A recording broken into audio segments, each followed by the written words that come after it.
It is the Mortal Machine podcast. I'm your co-host, Chris True. This is Gabe Schaefer, the owner and the curator over at Mortal Machine Gallery, which is right outside this window on Royal Street. We're hanging out, doing a little pre-Mardi Gras podcasting. A lot's going on in the world. Well, in the world, yes, but also in the art world. We're gonna stick the podcast to the art world. I'm happy to be here, Gabe. How you feeling today? Cool. Install week. We've been going nonstop. My boy. If I'm not down there, I've been on my laptop till about like 11 midnight every night of my life that I can remember right now. Yeah, I've gotten some texts from you late at night, a phone call or two with ideas, with inspirations. This man is cooking right now, and that's partially what this podcast today is going to be about. This episode will also be serving as sort of an FAQ for this new wing of the business that I think we should jump right into it, Gabe. So Sure. You're talking about not just Mortal Machine Gallery and not just this Mortal Machine podcast. You're talking about Mortal Machine Experiences. MME, Mortal Machine Experiences. Yeah. When I see that on a screen, I think like live entertainment, live like things people can do, people can experience. When you think of Mortal Machine Experiences, what are you thinking of? It's another form of storytelling, essentially, but trying to, I am simultaneously trying to have a really high level of focus on making sure that the gallery is improving in its quality and its execution, and that we're putting together really strong shows with really great artists from all over the world. But as I have, gotten further and further along into this journey and just sort of staying current with a lot of the energy and the feedback and the things that I hear from various gallerists and people across the country, there is a lot of nervous energy around the art market and the art world going into 2026. So the concept of the experiences is it's a way to supplement business. I think that's one aspect of it. It actually was born from this moment in the first week of January where I was working down at the gallery, and this young couple that was from Germany that had just gotten engaged, they wandered into the gallery, and I don't know who tipped them off about my apartment and my balcony, but they asked me really politely and very sweetly if they could use my balcony to get married. And they were only going to have them, the photographer, and the person that was marrying them, whoever the minister was.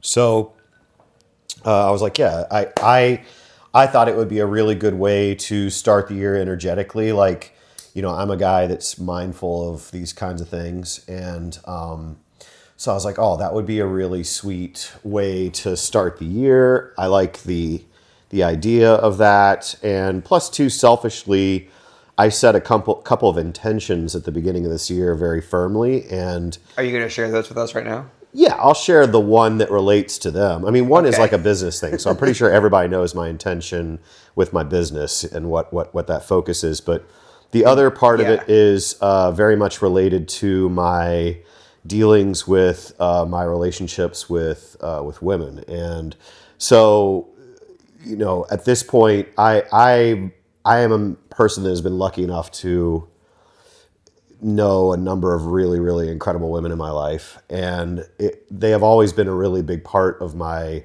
day-to-day, week-to-week, year-to-year, life. And I think one of the things this year that I wanted to really focus on is what would happen if that part of me that has always been kind of involved in that cycle just kind of put that on hold. And not only put it on hold, but kind of made a dare to the universe of like, you have provided me in terms of with my career, the universe has a level that I really, as hard as I worked for this and as much as I like put into this, I could have never anticipated or even like, I'm just really blown away and grateful every day.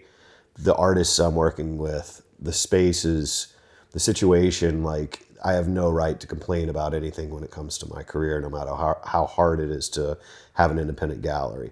So I kind of feel the same way about my personal life now. So it's like I'm daring the universe to be like, all right, if you're not going to manifest Liv Morgan for me, I need you to manifest something that's just going to Professional really... wrestler Liv Morgan. I love you, Liv. And I need something that's just someone that's gonna totally rock my world beyond rock my world. And so therefore... So Mortal Machine Experiences is this muse? Kind of, not really.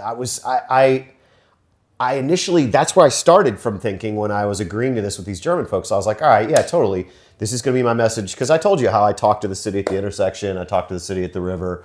So I was like, this is going to be me making a statement to the intersection. Hey, I want this feeling, but I want it to be like true, like true love. And I could only say that I've had that once in my life when I was 25. And you're talking about... I'm sorry. I'm okay. with the viewers right now. I'm all over the place. You're talking about a true love as in a person or an idea or a business? I got the idea. I got the business. I got that. Okay. No, a person. Okay. But it has to be now, like, it's not a thing like my normal infatuation cycles. This has got to be like something pretty next level. And so...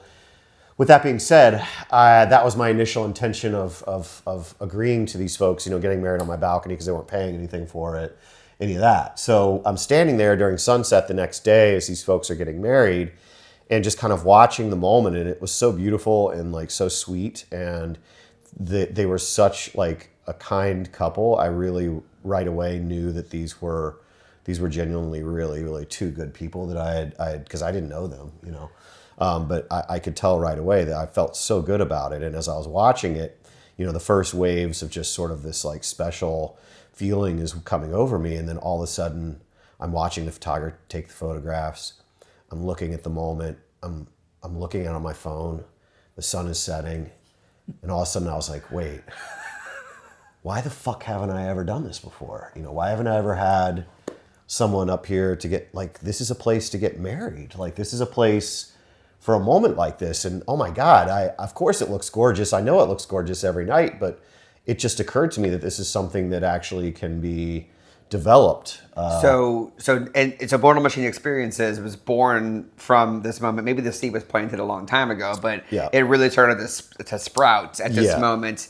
And so you're sitting here saying this needs to be something that people can access, that not by happenstance. They need to be able to log on somewhere or look up destinations, elopement destinations or whatever, and then book it through Mortal Machine. So the people listening to this for the first time, it's like this is a completely new chapter of the book. It was a eureka moment. And when you have these eureka moments, it's like, when the oil first comes out of the ground, that's an incredible thing. But then there is the work after that, right? To really understand that source of idea even further. And so I've just been spending time with it in the evenings when I haven't been working on the gallery stuff. You've been taking the idea out to dinner? I've been doing a lot with buying this idea. Buying the idea, a drink, taking the idea for a walk. Me and this idea have been definitely getting to know each other into the wee hours of the night. Yeah. Who's the big spoon in this idea arrangement? Well, I hope that the idea is the big spoon. The idea is the big spoon. If you're canoodling with an idea, you want the idea to be a big spoon. Well, because it's gone way beyond the idea of just like a small wedding now. There are a number of facets that we are designing into this situation now. So wait, before we get to the other things, though, can we talk about weddings real quick? Sure. Because the balcony, it's beautiful. It's also a little small. Yes, that's but in a way that's a good thing for what we're doing here. That's part of it. And so when I think about a small wedding, I think about people who hot take who are doing a wedding the right way. They're like not making it. They're making it about the two people. Mm-hmm. They're not making it about the gigantic guest list because they have relatives putting pressure on them. No shade, by the way. Still invite me to your weddings. I'm gonna have a great time, and you're gonna be happy you did it. But I'm talking about the specificity of a tiny wedding, and how special it's gonna be to have it on this balcony. But I also wanted to talk about elopements, right? Because elopements, I feel like, are only getting more and more popular. Elopements make so much sense to me. Yep. And I'm very excited for the people who decide to elope, who find the Mortal Machine website and realize that they have this entire universe to open up to them through the gallery, through the balcony, through the other experiences we're going to eventually talk about here. Yeah, it's one category of possibilities that we have to utilize from this balcony, and then it's taken me down a whole rabbit hole since then. But I would say to start with just the basic format that we're beginning with here is, one option that will be available to folks is small weddings that are basic. I think maximum 15 is what I'm going to cap the head count at. Elopements, vow renewals, those are one category. Engagements, if you wanted to maybe get engaged, we could arrange that here too. But that's one category. And then the more I sort of started mulling the idea over, it occurred to me, because I did not know about Airbnb experiences and services, and I did not know about TripAdvisor's experiences options until a friend of mine, as I was playing with this, was like, oh, you should do that kind of stuff through these things. And then I started looking into it, and I was like, oh shit, okay, so all the tour companies, local photographers are marketing these short-run services through these different platforms. And then the next layer occurred to me, which was Mortal Machine Experience is also one of the things that we're going to offer, which you can either book it through Airbnb, you can book it through our website, you could book it through TripAdvisor, you can walk into our gallery and talk to one of our salespersons and book it. But we're going to have two different really basic formats that we're going to offer to everybody. One is a 15-minute balcony experience where no more than 4 or 5 people at a time can come up to the balcony. You can have your iPhones. You can take as many selfies as you want on a French Quarter balcony, and bing, bang, boom, you've got that for your socials. Here's your view that most of you folks that are visiting here are probably not going to get unless you're going up to a restaurant or paying a bar to go up to their balcony, or however you manage to work it out. But this is one of the best balconies in the French Quarter, so it's not just any balcony. And so 15 minutes. You're not just saying that because you live here. No, it's actually true. Yeah, I'm pretty positive I've got like one of the top 5, if not 3 balconies in the neighborhood. Yeah, this is 100% top 5 balcony. And so there's that option, which is a 15-minute selfie, iPhone photo session. Then the other option is a 30-minute photo session in which case you are actually photographed with a digital camera, and it's a 30-minute photo session. And you're taking those photos? I will be initially, although I will have guest photographer spots, and I will be working as I get deeper into this with having other photographers come into it too as well. But the most basic beginning point of it, yes, I'll be taking the photographs of folks initially for these, but this idea we're going to be developing and rolling out all through the spring. So that's one level to it, the basic level. Yeah, so this is the basic level to this expansive idea. And, from the moment I started hanging out with you in the business context, it was like you've been talking about different ways to expand this universe, and I've really enjoyed having a spot on the stable, witnessing the growth and expansion of it. And it's so cool to see the baby steps of what might be a really big addition to this. And you're doing this, I should say, well, we are doing this while also having opened the second space. Right. So there's a lot going on in the Mortal Machine world right now. Well, I'm not distracted by women, so I can do a lot. Are you going to This is what Gabe is like when he's not paying attention to women. He gets a lot of shit done. Yeah. Well, yeah. Well, are you worried about you wanting to elope yourself on your own balcony? I'm giving myself a certain dollar amount quota before I'm allowed to even consider anything. Is that what's going on right now? What? You have a dollar amount that before you. I have something that I'm very specifically hell-bent on seeing through now that I have seen the path. Okay. I have seen the light, my friend. And I think that this is really important for the gallery too. Because like I said, having an independent art gallery, as you've probably heard me, like a broken record, say over and over and over again, is an extremely difficult thing to do. Even if you are who we are, you know what I'm saying? Like, it's fucking hard, man, because we take care of so many artists, and we have an ecosystem of employees and people that like yourself, you know what I mean, that depend on us being consistent and taking care of business, bro. And our bills, even though yes, New Orleans is cheaper than LA or New York, for New Orleans, you know, we've got some expenses. So what I'm looking at is ways that I can create ideas for us to earn revenue that don't take away from what we're building, but actually make it more of a thing, like an entity. And let's say theoretically I give my heart and soul and blood to this damn thing for 5 or 6 years, you know, down the line here. Nobody's going to want to buy just an art gallery. Nobody buys a fucking art gallery unless you're a nut job. But they will buy. There are nut jobs. There are. I mean, hey, any nut job wants to come see me in 4 or 5 years.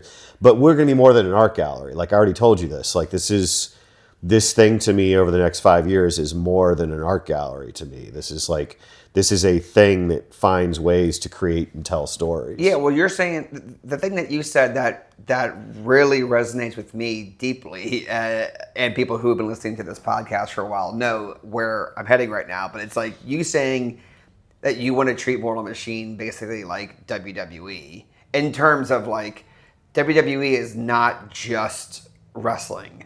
You're creating characters, you're selling merch, you're creating experiences, you're selling tickets, there's a whole universe. Yeah, right? I mean, when I told people a year ago when I fell back in love with wrestling that wrestling was teaching me more about art than art was teaching me about art, I wasn't just saying that. Yeah, I believe that. You know, and really, like that was around the time that me and you connected, and now we are like very much in business together. Yeah. You know, you drank the Kool-Aid, buddy. Yeah, well, I drank the Kool-Aid, but I also would argue that like I've been in the rest. Like, there's so much to learn and be inspired by in wrestling.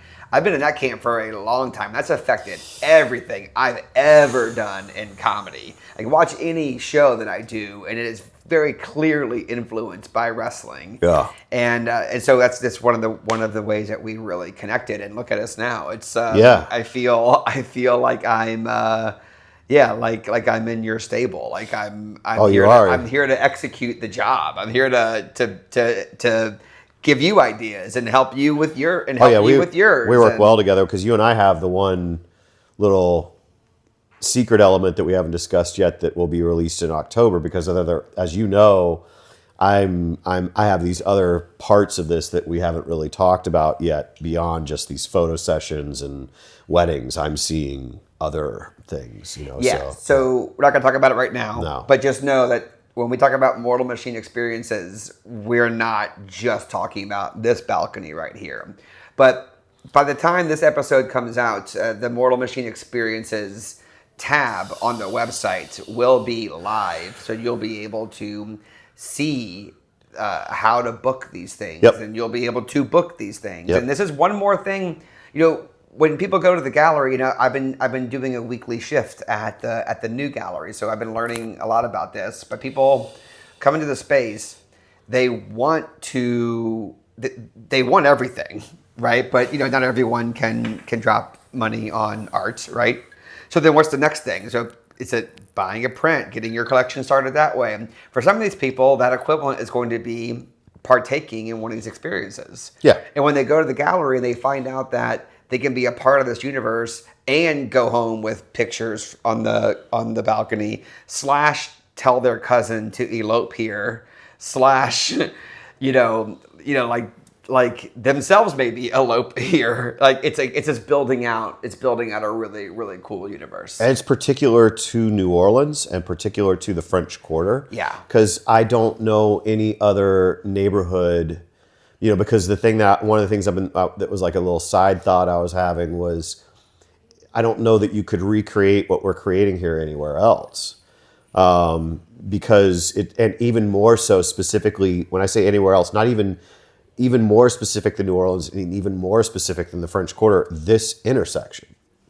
It is a perfect storm of the ability for us to do this, because now we have the wraparound balcony space that you and I are in right now, where we can do our podcast episodes, where my art studio is, where our office is, where our storage is. We have the small, studio apartment for artists to stay in now if they want to come and stay for a show, or stay to create some artwork, or collectors want a place to come stay and they want to be around, exposed to our crazy asses.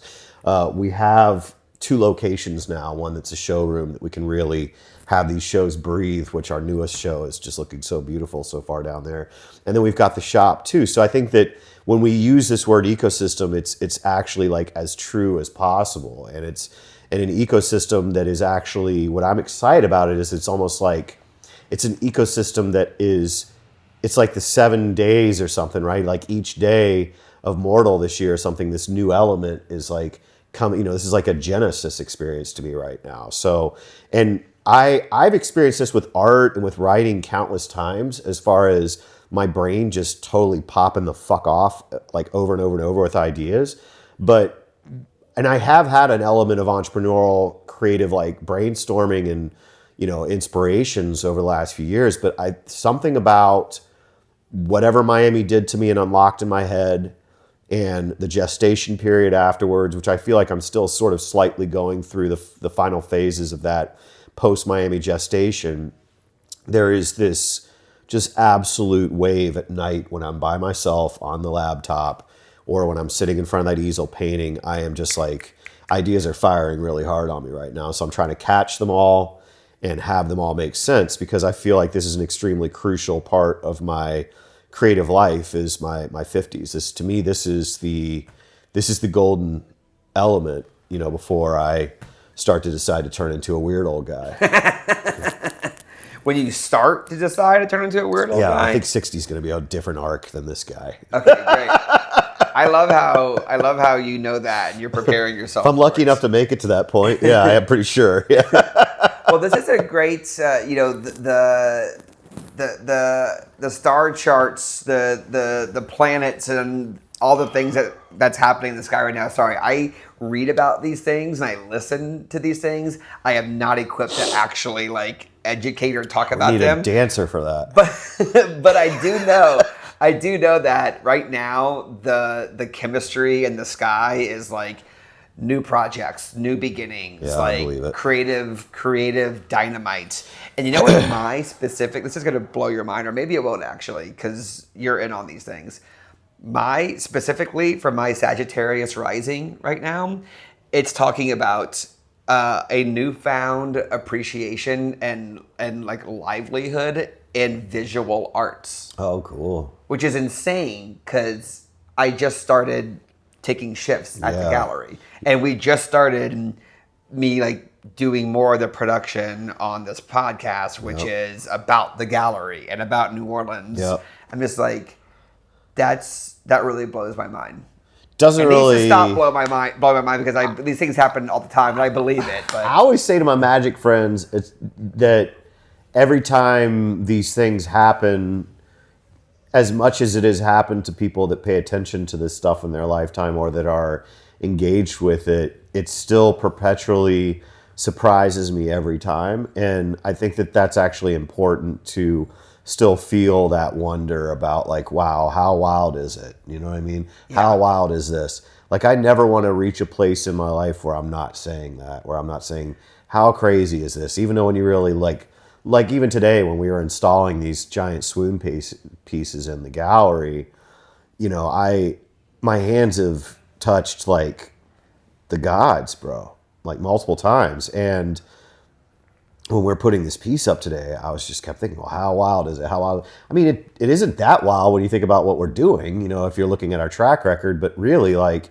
it is wild, like goddamn, like so I never try to lose the wonder of that, because that wonder is like, I think a direct like circuit to gratitude that is a true gratitude. And dude, that, yeah, like being open to wonder and keeping that curiosity channel activated and just being willing to be dazzled is 100% the way to go. And I think that there's many ways you can cultivate that. I think when you got to make the decision to do that, you also got to put yourself in spaces and around people that activate that within you.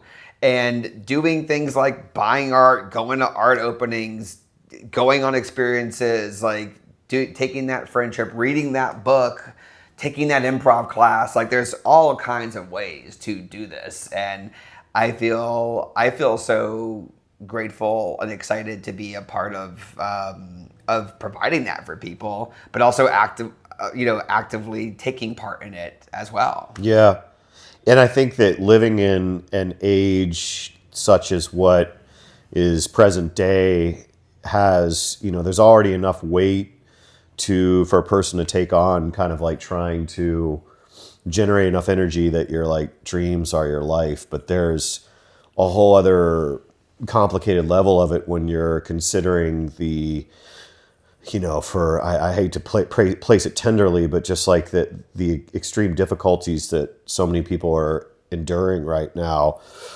I think it makes that privilege, that absolute privilege, that much more of a duty to carry through to its highest level, because of the fact that, even in mundane times, you're a lucky motherfucker if you get to do what you love to the highest level. But to be able to do what you love when the world is falling apart, motherfucker, you better be really good at it. And you better really like own that belt. You know what I mean? So I think that a number of folks right now that aren't just like rich pieces of shit, but that are those of us that are in different positions in our like creative faculties and athletic faculties and professional faculties, that we feel like I'm doing the thing that I love and the thing that I've always dreamed of, and I am creating a dream not just for me but for other people. That means more to me now than I think it ever has. That I don't know how it keeps getting stronger, but it does. And I think honoring and recognizing that's one of the other reasons why I think at the beginning of this year I was like, all right, last year I took a really serious oath at the beginning of the year, but somehow this oath feels like infinitely deeper than last year's oath. So any moment that we can find these joyous elements or be able to create these places where people can come in for a second and dream, or look at a piece of artwork and have it create some kind of moment for them that at least gets them disengaged from their stupid fucking phones for a second. Now, granted, we are selling them phone moments up here, but I mean, I think that it's still about trying to find a space where someone can feel safe enough to be vulnerable for like presenting the best side of themselves, or vulnerable enough to observe an angle of something that they dream about. Because, we're so used to the French Quarter that we forget how it feels for somebody the first time, or even someone that's hardly ever here. This neighborhood has such absolute energy that its presence is like a drug for people that aren't used to it. We're old school French Quarter junkies. So. Yeah. And like every day we walk by people who are here for the first time and who are feeling something they never felt before, or people who come back every year at the same time in order to feel the way they felt that other time. Yeah. And they're not chasing it. It's happening. Yeah. You can make it happen. You can activate it. Gabe, everything that you just said is really resonates with me. I hope it resonates with the audience. We haven't asked this very many times on this podcast, but as we grow, it would be great if you could share this episode with a couple friends. Even just like liking the episodes and leaving comments, little things like that. That's like little bitty votes for you wanting to see this thing succeed. And so we would appreciate that. Subscribe if you haven't, and pay attention to the socials too, because I got the keys to the socials, and so I've been doing more videos on the Mortal Machine Gallery social. I just took a Swamp Thing. That video hit. That Swamp Thing, I took it, I drove it to Atlanta, I came back, made a little journey video. Yeah, the video did really well. It's currently doing very well. Yeah. Shout out to Mastodon, shout out to Bron Daler. Yes. Fucking, that was sick, man. And yeah, that video hit. I was like, oh shit, look at us. Yeah. And there's more of that to come, boss. There's more of that to come. And yeah, Braun was really sweet when I brought it into him. I gotta say, his living room, his like or whatever the foyer, whatever the first room. If you have a nice house, the first room, it looked like an art gallery. In there. I saw the house when we first incredible. moved in, and that I met Braun. What year is that? 2011. And I had an art show in Atlanta, and Braun came out to it, which just like blew my mind because I love Mastodon so much.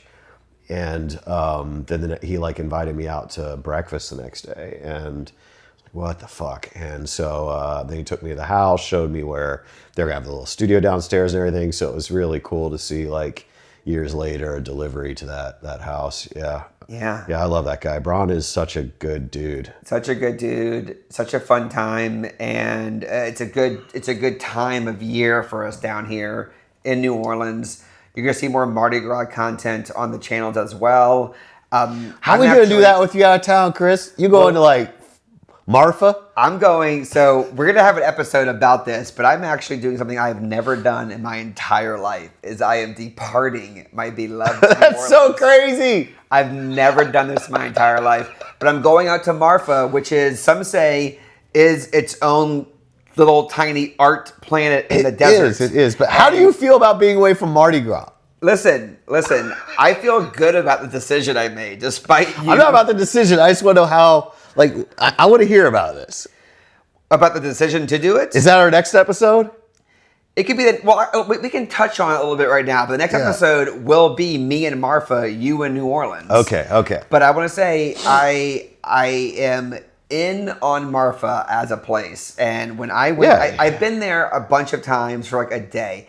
Last year I went for 2 days, pushed it to 3, ended up staying for a little over 4, and it was like I got to come back here for like 2+ weeks to see what it's like to live here, to talk to these artists, to see these galleries more in depth and just really soak it in. And this was the most ideal time to do it. Mardi Gras, I trust me, I have feelings about leaving here during Mardi Gras, but you've had a lot of them. I've had 40-something Mardi Gras. Yeah, that's pretty sick. You've had way more than me. Yeah. And so growing up here, when I was a kid, you would have kids at your school who were would go to Disney World during Mardi Gras. We never did that. Ooh, wow. My family, we were doing Mardi Gras every year. Anyway, next episode will be split screen, half me and Marfa, Gabe in New Orleans. And I'm excited to dive into the Marfa art scene. I didn't tell you this yet. I have set up interviews with some people who I know in Marfa, sick, who are doing the thing, who are doing the art thing in Marfa, and I'm excited to talk to them. Nice. I'm going to be going to an opening, I believe. I'm going to a couple shows in the area. I'm just going to really dive in on behalf of Mortal Machine, diving in, and so I'm going to be repping over there as well. So nice little field trip for me, and so stay tuned for that episode. Gabe, you want to go ahead and sign us off? This is an action-packed episode. I feel like we checked all of our boxes. We talked about the business. We shared an idea. We managed to fit in a couple little wrestling things. We teased a future idea. You talked about women, or their lack thereof. Every day of my life. And I feel good about it. Go ahead and sign us off, Gabe. Okay, predictions for Royal Rumble. The Royal Rumble will have already happened, by the way. Oh, fuck. Well, we'll see if I was right. Sure. Yeah. Let's see. Predictions for Royal Rumble. AJ Styles ends up losing to Gunther and has to retire. Ahead of schedule, you think? I think so. Yeah, wow. I think there's a possibility he's going to lose to Gunther. I think that, yes, I do believe Seth Rollins is going to return this Rumble, even though they claim that was not a biff on ESPN. I do believe it was a biff. So Seth Rollins returns. I believe that the winner of this Rumble, controversial take, but not so controversial when you think about it, Brock Lesnar. Oof. Okay. I think that... Liv for the ladies. Liv Morgan for the ladies. Yeah, well, because whoever wins the Women's Royal Rumble becomes your girlfriend. right? Well, that's why it's got to be Liv. Yeah, that's where it's got to be Liv. Great. Okay. Well, I'm rooting for you. I'm terrified of as hot as she is. I'm terrified of Rhea. Being your girlfriend. Oh my god, Rhea's cool. Like I would totally hang out with Rhea and seems like watch horror movies, play video games, get stoned, kick it, listen to metal. Sick. But Rhea as a girlfriend, no, she's scary. Like she's intense, bro. Like I love Rhea. She's a superstar, but terrifying as a girlfriend to me, probably. If you had to pick one person who's on the active roster to be like the biggest star, like the odds are on Rhea. Like of course she's going to be a household name and Io's fucking insane though too. I've really been paying way more and more attention to Io and Io is bonkers, bro, as far as how good of a wrestler she is. Yeah. Wait, it's actually probably a good idea for us to punt all of our wrestling talk to the end of the show. Whatever, bro. The people that are wrestling fans will give a shit. No, I know. No, I'm with it. I'm saying I like it. Oh yeah, y'all don't want to hear about the wrestling. Okay, you nerds. Well, listen, if you want to know about wrestling and you are and you just don't, we actually have an episode from season 1. We need to do more wrestling episodes. We'll do more wrestling episodes. We'll have an episode from season 1 where we talk about why we like wrestling. We did it at a nice oyster bar. I got us tickets. Wait, am I going to? Yeah, babe. Who do you think I'm taking with me? Well, you didn't say anything. I thought you knew. What do you think I'm gonna go with like a date? No, I thought you were the dude. No, We're going NXT. I'm so down. Yeah, we got sick tickets too. I'm so down. They were cheap. It blew my mind. I'm so down. Okay. Well, I'm terrified about our Money in the Bank tickets. How expensive they're gonna be. You said you got 2 tickets, and I didn't want to. Oh say no, anything. that's you, babe. Okay. We're doing a whole Mortal Machine podcast. Gabe and Chris go to NXT. We're in here. We should interview the Hardy brothers. We can do that. Or the Hardy Boys, or whatever they call them. Yes, yeah. Boys with a Z. Yeah. All right, we're the Art and Comedy Boys. They're the Hardy Boys. We're going to interview them in a future podcast. Thank you so much, all of you, for watching this or whatever platform it's on. Please like and subscribe. Y'all know how it goes. Leaving a review is very helpful. You may think it's not a big deal. People just say that. It's a big deal. It helps us grow this thing. All right, Gabe, for real this time, tell the people good night. Bye.